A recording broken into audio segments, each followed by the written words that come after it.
decided to invite the Argentine Republic, the Arab Republic of Egypt, the Federal Democratic Republic of Ethiopia, the Islamic Republic of Iran, the Kingdom of Saudi Arabia, and the United Arab Emirates to become full members of BRICS. The membership will take effect from the 1st of January 2024. Uh-oh. Looks like the Petro-Dollar's in trouble.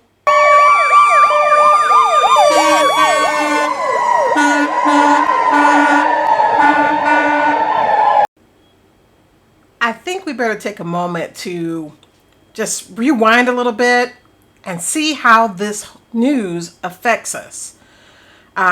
Many of you might not know this, but the US dollar is called the world's reserve currency. That is, everyone uses the dollar as a benchmark of the wealth of their own currency. And so how we got there is that the United States convinced all the Middle Eastern countries to use the dollar to sell oil. So no one could buy or sell or could buy oil unless they did it with dollars. And this becomes very important because all this that we see with the Federal Reserve tightening the interest rates and making them rise up has to do with this announcement. Because not only did the United States use the dollar, but the whole world was using the dollar. And that is going to be really tough when half the world isn't using it anymore because of BRICS. But before we get into that, we need to talk about, well, the history of the dollar. How did we get here? How did we get to this spot where we're the world's reserve currency? Well, it had to do with, originally, we were a colony of Britain. And when we had our independence, Hamilton, if you guys all saw that nice little play, Hamilton suggested that we have a national bank. And for about 20 years we did. And that bank kind of operated like the banks we have now, except they were owned and operated by the U.S. government, right? It was something that the government set up by and for the people. But they took in deposits from people, and they loaned out money. And they used the profits from that to pay back the loan we got from France.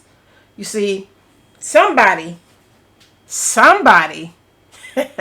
out a big loan for that War of Independence. And we had to pay that money back. And eventually we did. But over time, the Congress said, hey, we really, when Hamilton died, we all saw the play, the Burr shot him. When he died, not too many people liked the idea of a national bank, especially Jefferson. He famously is quoted as saying, I believe that banking institutions are more dangerous to our liberties than standing armies. If the American people ever allow private banks to control the issuance of their currency, first by inflation, then by deflation, the banks and corporations that will grow up around the banks will deprive the people of all property until their children wake up homeless on the continent their fathers conquered. The issuing power should be taken from the banks and restored to the people to whom it properly belongs. Thomas Jefferson, 3rd President of the United States. So he worked really hard to get rid of it, and it was gotten rid of. Now, at the time, the United States citizens did not pay income tax. This whole thing about being taxed to death, that was a non-starter. I mean, they just fought a war with King George to get taxes taken away. They weren't about to impose new taxes on the people. And they only had income tax for a very short while after the Civil War to pay back the loan for that. right? They got a loan from a foreign country, probably again France, and then they paid that money back. So it was for a very short time. And then come 1913, the year before World War I. And so a group of guys got together at Jekyll Island and they decided our fate. They wrote a bill, the Congress adopted it, because if you check the Constitution, only the Congress can print money.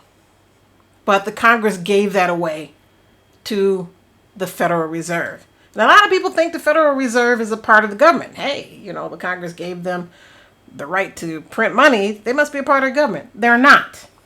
They are a European cartel that we gave the right to print all our money. Now, how it works is the United States government decides it needs some money, so it calls up the Federal Reserve and requests, say, $10 billion. The Fed replies, saying, sure, we'll buy $10 billion in government bonds from you. So the government takes some pieces of paper, paints some official-looking designs on them, and calls them treasury bonds. Then it puts a value on these bonds to the sum of $10 billion and sends them over to the Fed.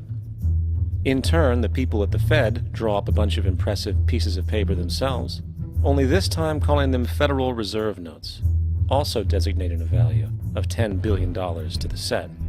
The Fed then takes these notes and trades them for the bonds.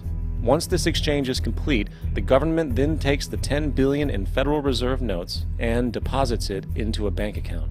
And upon this deposit, the paper notes officially become legal tender money, adding $10 billion to the U.S. money supply. And there it is. $10 billion in new money has been created. Of course, this example is a generalization, for, in reality, this transaction would occur electronically, with no paper used at all. In fact, only 3% of the U.S. money supply exists in physical currency. The other 97% essentially exists in computers alone. Now, government bonds are, by design, instruments of debt, and when the Fed purchases these bonds, with money it essentially created out of thin air, the government is actually promising to pay back that money to the Fed. In other words, the money was created out of debt. This mind-numbing paradox of how money or value can be created out of debt or a liability will become more clear as we further this exercise. So, the exchange has been made and now $10 billion sits in a commercial bank account. Here's where it gets really interesting. For as based on the fractional reserve practice, that $10 billion deposit instantly becomes part of the bank's reserves, just as all deposits do.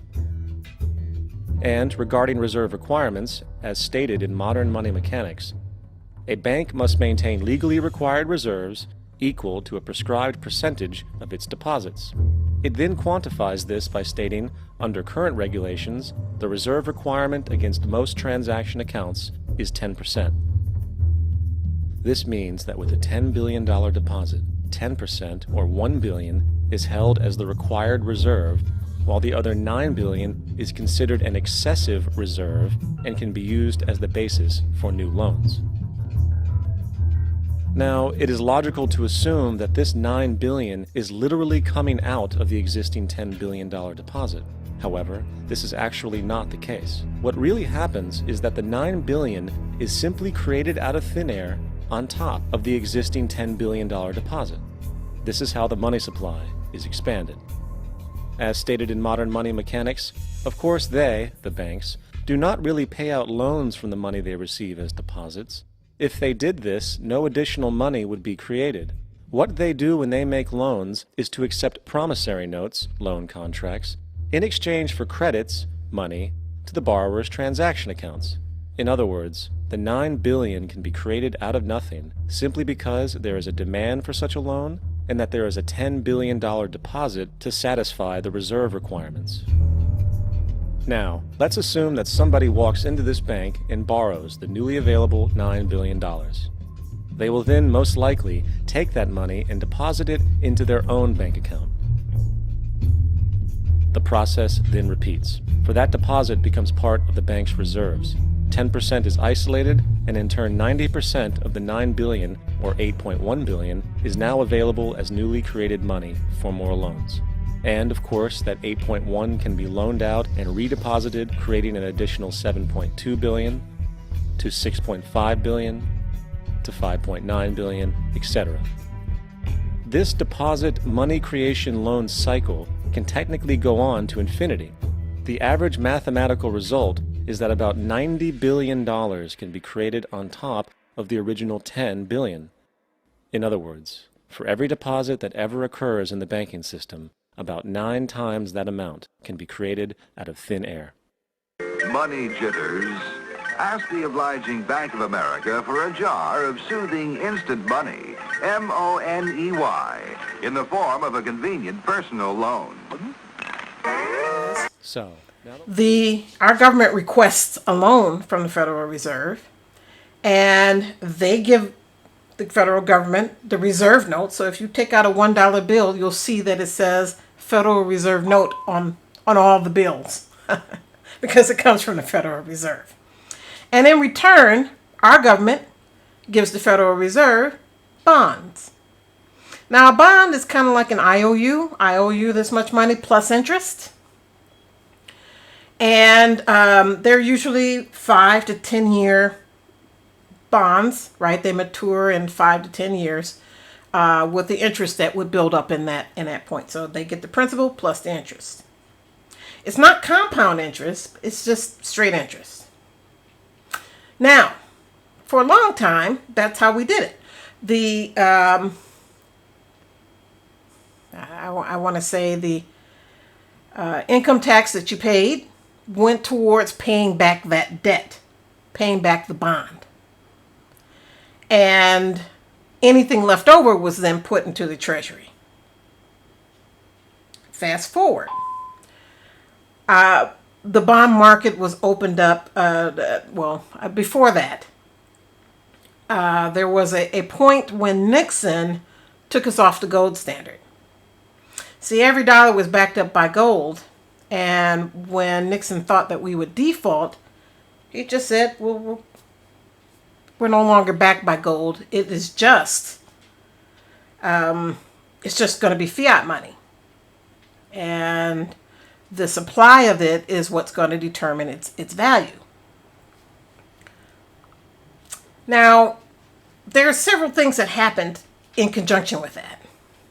You see, World War II happened, and the whole world was destroyed.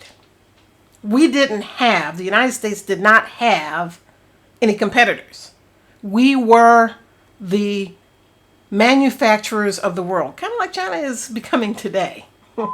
Everybody bought their stuff from us. They better, because through the Marshall Plan, we were going into these countries and we were rebuilding, helping them to rebuild.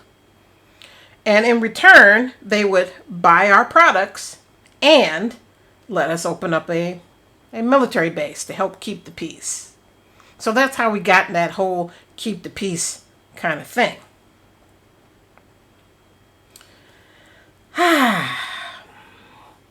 So in the 70s, when Nixon took us off the gold standard, several things had happened.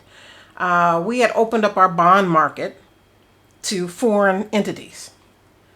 And Europe was buying bonds. I mean, they were buying our debt from us. And since they were buying debt, that left us open to ask for more money from the Federal Reserve. So we borrowed more. And the individual person borrowed more. And you'll sometimes hear this, that the United States can print its own money. We don't. The Federal Reserve loans us the money. We're not printing our own money. Don't get it twisted. Okay?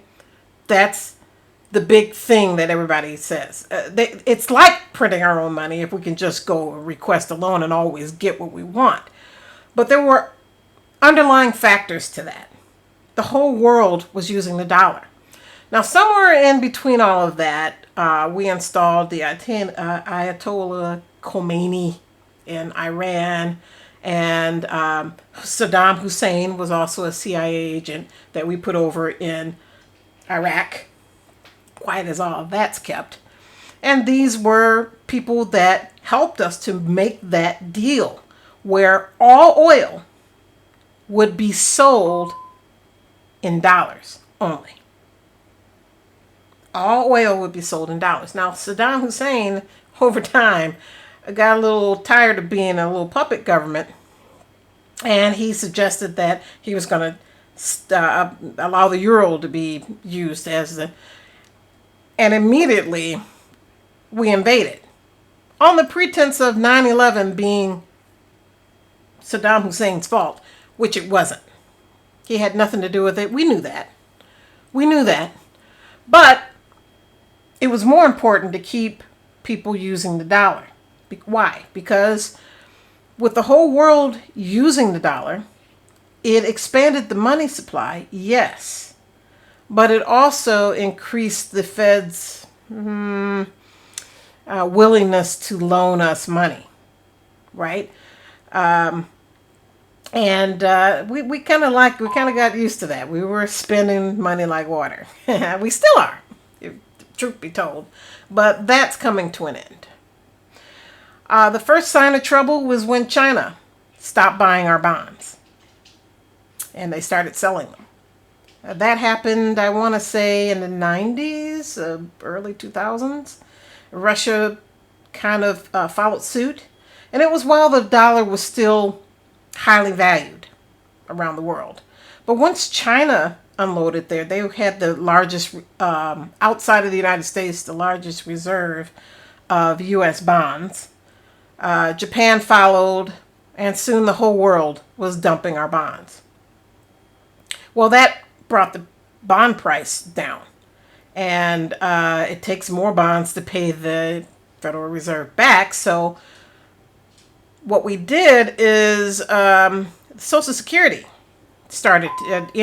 So after we made our Social Security payments, anything that was left over, instead of saving it or doing whatever, investing it or growing it out, we were using it to pay the Federal Reserve back. And now we're getting to the point where Europe is about tired and the whole world is about tired. They know that the dollar has lost all of its value. It's 103% below value. So each time the Federal Reserve loans us money, they're actually losing money. And the real nail on the head is that the rest of the world is dumping. The Middle Eastern countries are now dumping the dollar. They're going to start selling oil in other denominations. And that means that the US dollar is no longer the reserve currency of the world. And that means that they don't need as much money supply. They don't need as much supply of the dollar on the world market. And this is why the Fed has been raising rates. It's not just about our economy being hot. It's about reducing the money supply because the world doesn't need it. The Federal Reserve is trying to help the dollar keep its value when all these countries stop using the dollars for trade. And I know how much people love Trump, but part of that runoff, it was inevitable anyway. The world was talking about it, regardless. But Trump helped to hasten the day by starting the trade war with China. So that stopped us from having cheap goods come over for our dollars, which was good anywhere. You can go anywhere in the world and dollars are accepted. Starting in 2024, that may not be the case. So it'll be more expensive to travel and the dollar will lose a lot of its value. Just warning up front. Now, the other thing that is sad for me is that we don't really manufacture anything anymore. Yeah, we stopped manufacturing things. And the last I checked, 79.12% That's almost 80% of the United States GDP comes from the service industry. That includes travel, hotels, your local mechanic that is fixing your car, financial services, right? We have a lot of that. A lot of banks, probably more than anybody else. Banks have abounded here. And when Trump was talking about the trade deficit, what he failed to tell you is that you can't export services. That's the problem with services. They're not exportable. So 79.12% of our GDP is services and not exportable. So yeah, when the dollar falls, we're going to be some sad folks. Once again, because we don't manufacture anything anymore. And we can blame that on what happened in the 80s, when they took us off the gold standard. There's a lot of, to be the world currency, the reserve currency of the world, meant that you've got to play ball with these other countries. They're not going to just accept the dollar unless they get something in return. So what did we do? We have a lot of aid going to different countries, right? Helping them to have a supply of dollars. And there are other things. NAFTA was one of the things, one of our concessions.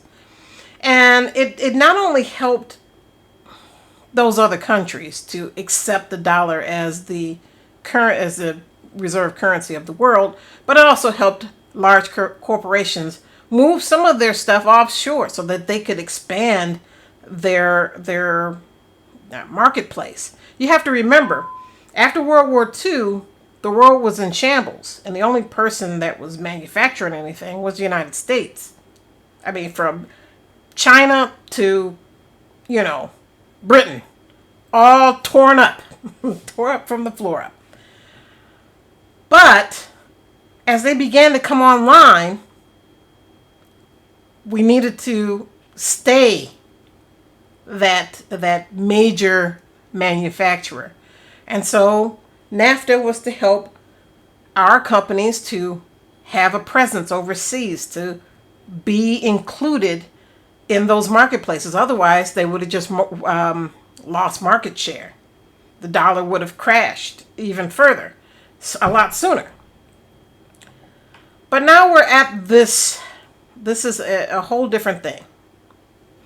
And normally when I look at different financial shows, they talk only about activity within the boundary of the United States.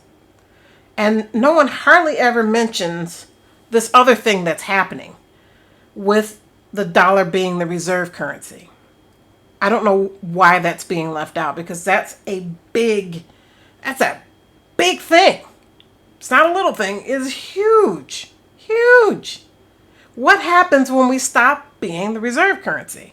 Well, the dollar will lose value.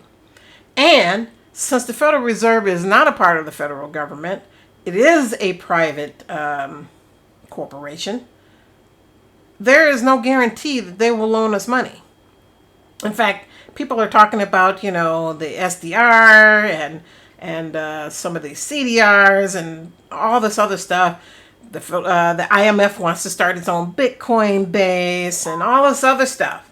Everybody is talking about moving away from the dollar except for United States citizens. We're not ready. We're not ready to not be able to buy what we want from around the world, for people to stop selling to us because the dollar is worthless. Now, what I was going to do this show on was how money is the key joint, the thing that is used to keep businesses in place, and how it influences our government, how really the bankers are sitting at the top of everything. And part of what our government makes rules about.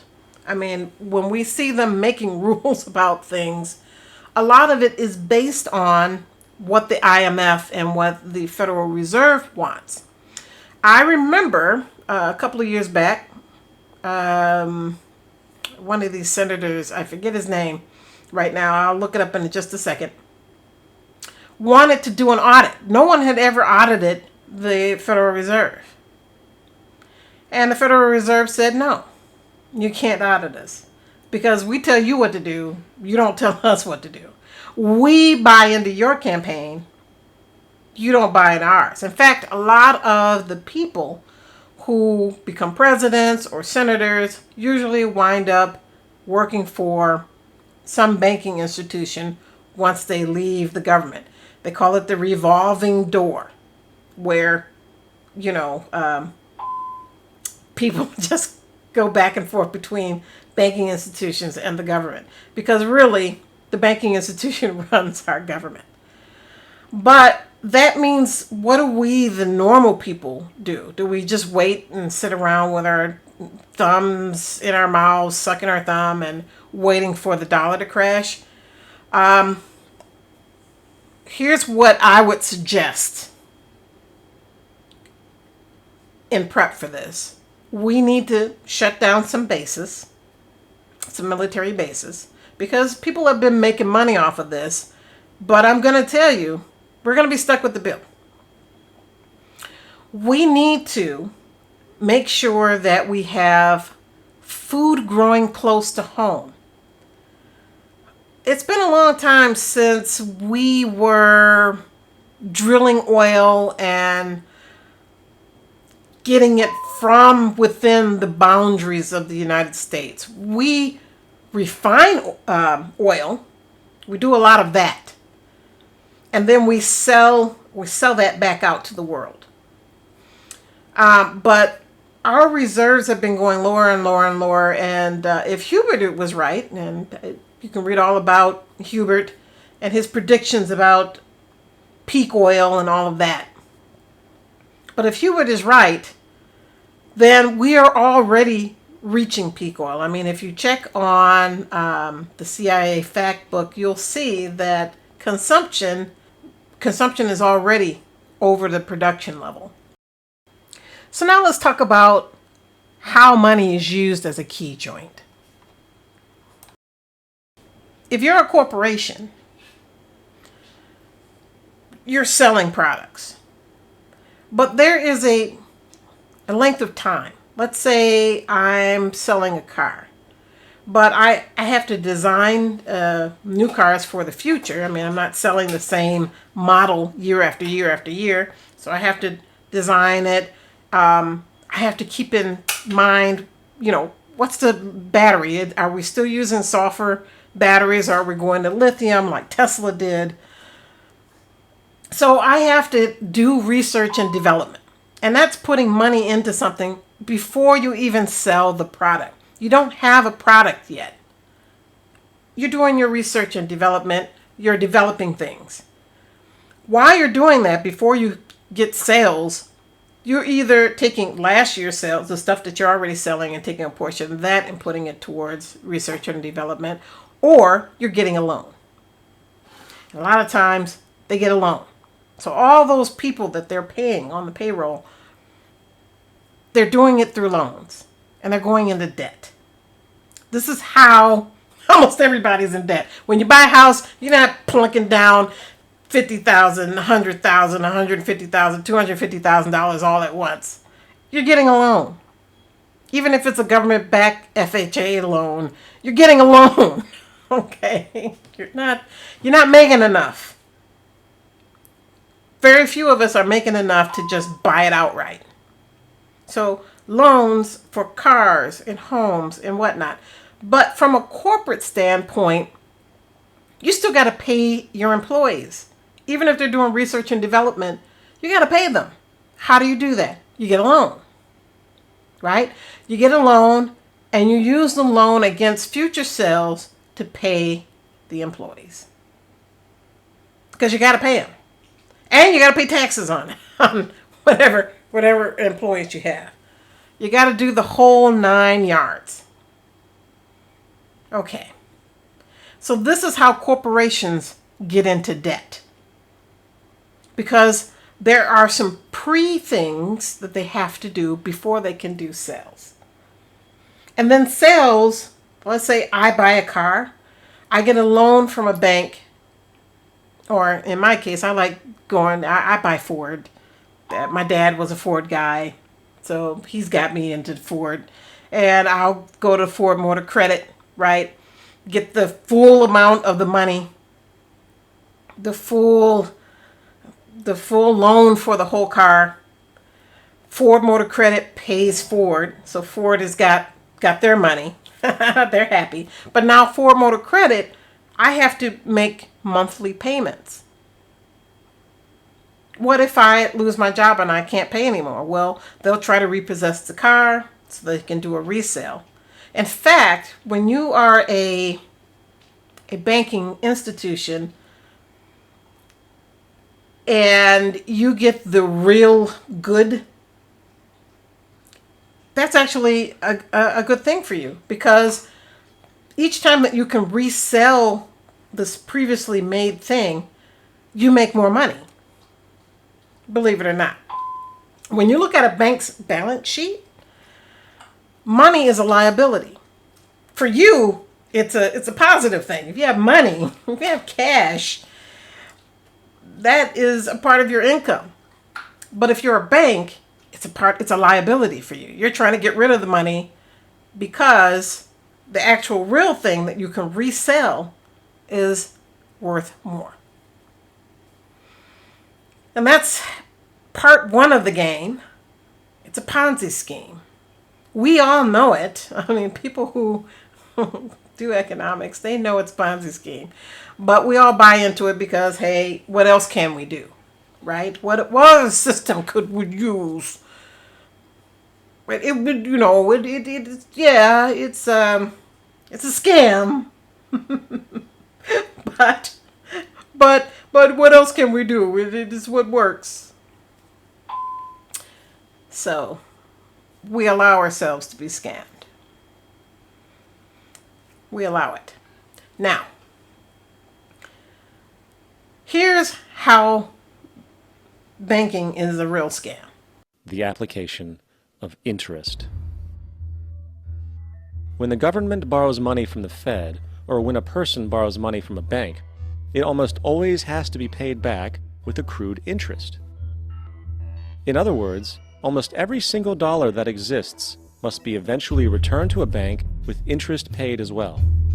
But if all money is borrowed from the central bank and is expanded by commercial banks through loans, only what would be referred to as the principal is being created in the money supply.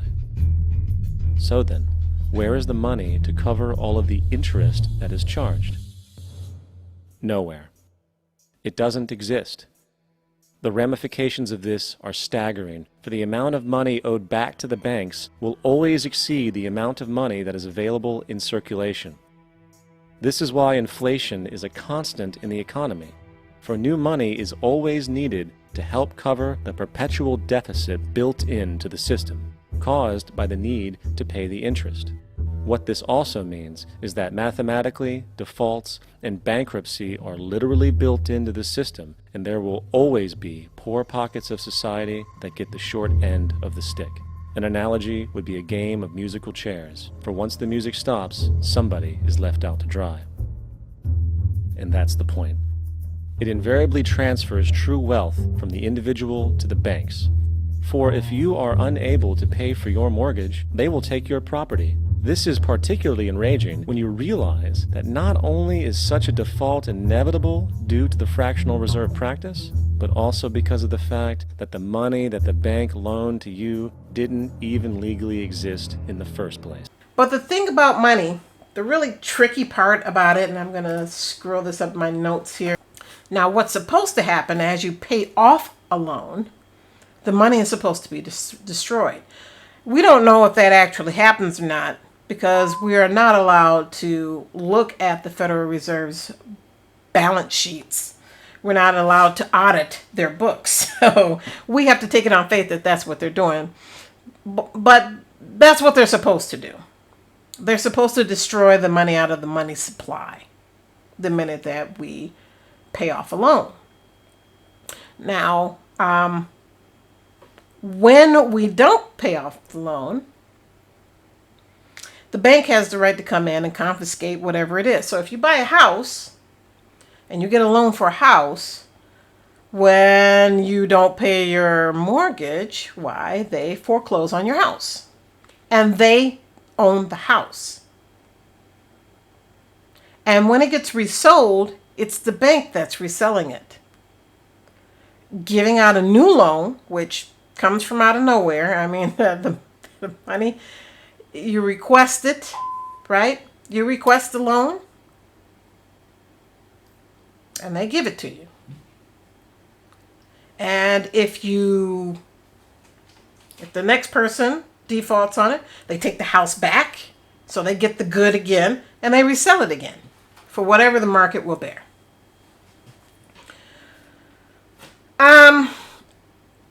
This can go on perpetually. The minute how it stops is when they finally get someone who gets the house and they pay off the debt. So it doesn't belong to the bank anymore. It belongs to that person. That becomes the part of their personal wealth. They own it. Now, one of the Federal Reserve officers once made this statement, that if every loan were paid off, there would be no money left in the money supply. Chew on that for a little bit, because that's how Ponzi schemes work, right? The people coming in and requesting loans. And who requests loans? It's the poorest people, and the people who don't have, sweetheart, people who don't have the cash flow to buy things now, like a corporation who needs to float their payroll, or who needs to fund their research and development. That's where the money supply grows. Now, how do you keep the money supply from growing? When you want to shrink the money supply, you raise the interest rates. So you put the ability to get more money out of the people who are the poorest. You get it out of their hands. And, you keep going up and up the pyramid until you reach a certain equilibrium where the money supply is where you want it to be. Now we're back to the beginning. We're back to BRICS and Saudi Arabia and Iran joining the BRICS nations, along with Venezuela and South Africa, India, China, and Russia, just to name a few. Right now, we're talking nearly half, or maybe even, or slightly under, slightly over, half the world's population are now under BRICS. And what BRICS is, it's an alternate system to the IMF and the Federal Reserve. So it means half the people are no longer using dollars. And that's why they have to lower the money supply. It has nothing to do about our productivity. To retain any type of value, the minute that these people actually stop using it, they have to shrink the money supply. And since we don't manufacture anything here anymore, we're reliant on buying these things because of NAFTA from people overseas who may not sell it to us anymore.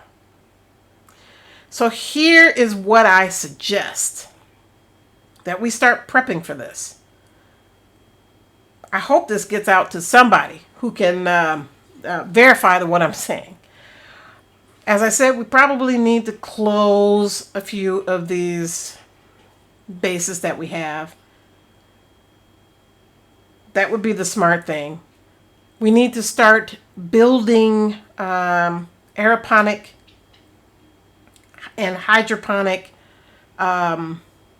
farming stations, especially in the big cities, that will not be destroyed or wiped out in the next 50 years by global warming, coastal water rising. Maybe inland from there, but close enough where people can get to it. It needs to be in strategic spots. So that's number one. Because when oil is no longer sold to us, I mean, you have no idea how much stuff is, not only is plastics made out of oil, but fertilizers, just so much stuff, gas to go in your car. As an example, because of the rates that the Federal Reserve is raising up the interest rates, there are a lot of trucking companies going belly up. And the cost to drive stuff all across the country is extremely high, let alone ship it from wherever we're getting it shipped from. All of that was fine as long as we were the reserve currency. But I know, it's very sad. It's very sad. All of that was fine as long as we were the reserve currency, but once that collapses in, we need to be able to at least get the basics. We get all our clothes from China, and if Hubert is correct, and we've already reached peak oil, which I've shown you a little earlier, then that was a short-term thing anyway. Oil, we need to get away from it. We need to start moving to something else because it's going bye-bye. And it will soon be too expensive for the low man on the totem pole to afford. So how is money a source of a key joint? It's a key joint in that if you need a loan and they refuse to give it to you, then your business is going to fail. Because there's very few things in this world where you get the money up front before you provide the product. There are other systems out there in India that have microbanking where a community will get together. They will raise funds from their wealthiest families and they will help to start, like an incubator, different companies that they feel is necessary within that community.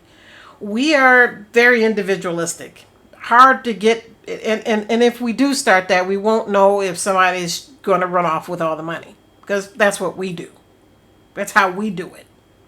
So we're going to be, I hate to say it, we're going to be screwed in a very short time.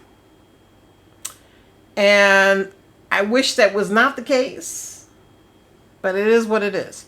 However, there are some things we can start doing. We can start pooling that money to do other things.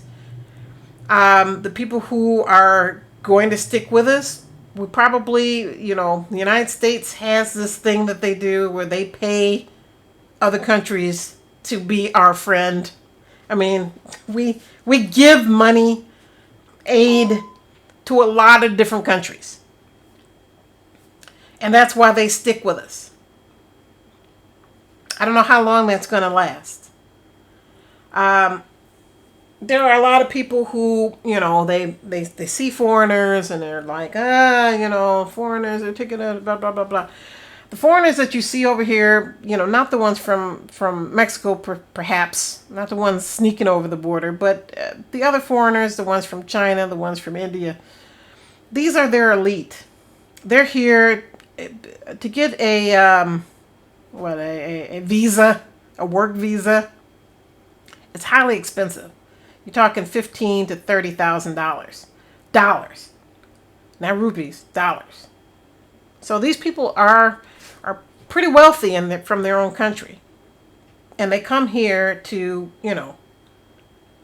get an education, get a job, learn how to do some things. And they take that knowledge back to their country where they put it into practice.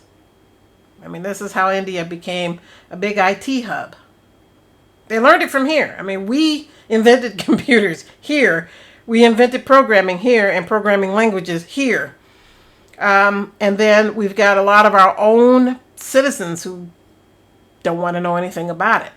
Me, it fascinates me to death. I mean, I guess that's why I got into programming in the first place. And but as I get older, I don't keep up with it as much as I should. I'm gonna be honest. Got a whole bunch of irons in the fire. But I might have to get back into it just because I'm here. This is my country. This is my home. And I care about what happens to it. I am a patriot. I consider myself a patriot. But greed and, opportunism has put us in a bind. We are in a bind. And it's like a trap, and that trap's getting ready to close shut on us. And unless we take some drastic measures, there's going to be a lot of suffering. A lot of suffering. But anyway, if you have questions or comments, if you like this, I don't know why you would like it, but even if you don't like it, hit the like button anyway. Help to get this message out, because we need to be prepping, like now. I mean, it's almost it's the 11th hour, and we got 1 hour to midnight. So we best be prepping all the way. But like, subscribe, send me some comments. Let's have a discussion. Let's talk about it. How do you see it? Do you think that I've got it right or wrong? Anyway, I hope to hear from you soon. And I will keep spitting these things out and talking more. We still need to talk about, the bottom-up structure and how that can just totally change everything. I also have an alternate monetary system that works the exact opposite of the way it works now. Anyway, like, subscribe, comment, and I will see you next time on the next podcast.